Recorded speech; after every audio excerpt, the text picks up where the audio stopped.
It was barely 7 a.m. when Emily Parker parked her faded blue sedan behind the office building. The world was still wrapped in that quiet, uncertain light before sunrise, perfect for hiding tired eyes and unspoken worries.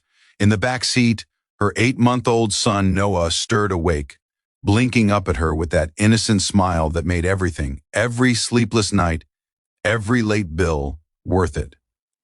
Emily whispered, "Just a few more months, buddy. Mommy's gonna make it better." She worked as a data coordinator at Riverfront Logistics, a mid-sized shipping company just outside of Cincinnati. It wasn't glamorous, but it kept the lights on. Until that morning, when life decided to test her breaking point, Noah's daycare had flooded overnight from a burst pipe. Every other daycare nearby had wait lists weeks long. She had no family nearby, no babysitter she could afford, so she did the only thing she could think of. She packed Noah's diaper bag, wrapped him in a soft blanket, and brought him to work. If you believe true kindness always finds its way back, please tap the like button now and subscribe to support more stories like this. Emily planned to keep him quiet, feed him at her desk, rock him in her arms while typing one-handed. But by 11 a.m., the office buzz had shifted. Whispers followed her every move. "Is that a baby?" Someone murmured near the copier. Another chuckled. "Guess we're running a daycare now." When Karen, the HR manager, appeared at her cubicle, her smile was as sharp as her heels.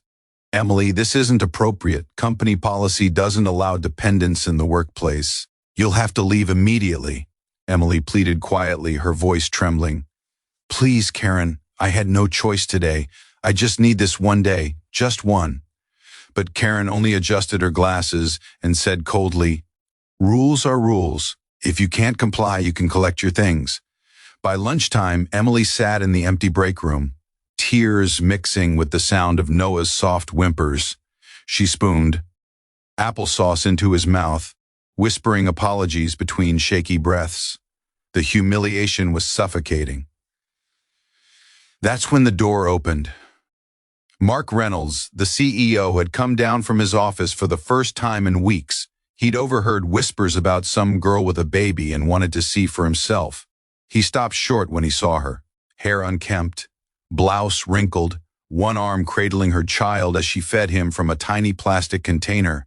There was no defiance in her face, only exhaustion and fierce love. Mark stood there silently for a moment, remembering. His own mother had worked night shifts at a diner, leaving him to sleep in the booth at the end, while she poured coffee for strangers. He remembered the smell of bacon grease, the jingling of the bell over the door, and his mother's tired eyes, always full of love, even when she had nothing left to give. He finally spoke, his voice soft but firm. "Emily, how long have you worked here?" She looked up, startled. "Almost 2 years, sir. Has your performance ever been an issue?" "No, sir, I've always done my best." Mark nodded slowly, then turned toward the doorway. "Karen," he called out, knowing she was just outside. "Could you step in, please?" Karen appeared, posture stiff, smile tight. "Yes, Mr. Reynolds?" He looked at her evenly. "You fired her for bringing her child to work?" Karen's tone was measured. "Sir, it's company policy. We can't allow personal responsibilities to interfere with productivity." Mark's eyes narrowed, but his voice stayed calm. "Productivity?" He gestured toward Emily.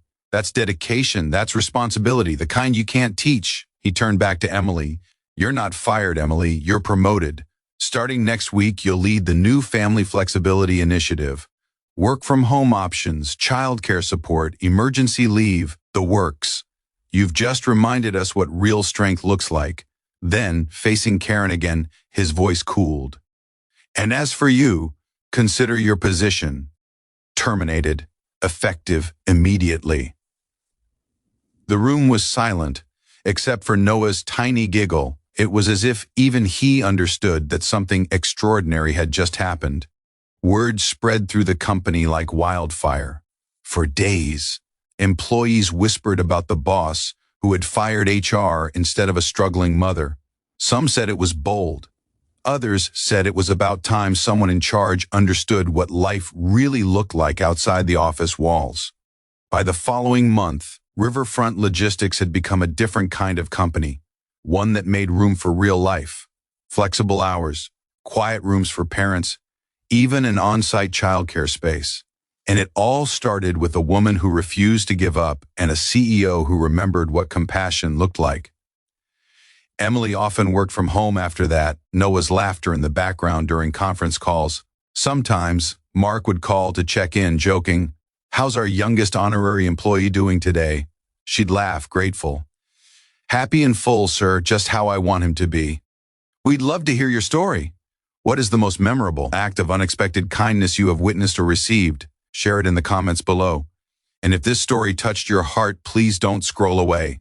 Like, share, and subscribe to keep stories of real compassion and humanity alive. Because sometimes, one small act of understanding can change an entire company or even a life.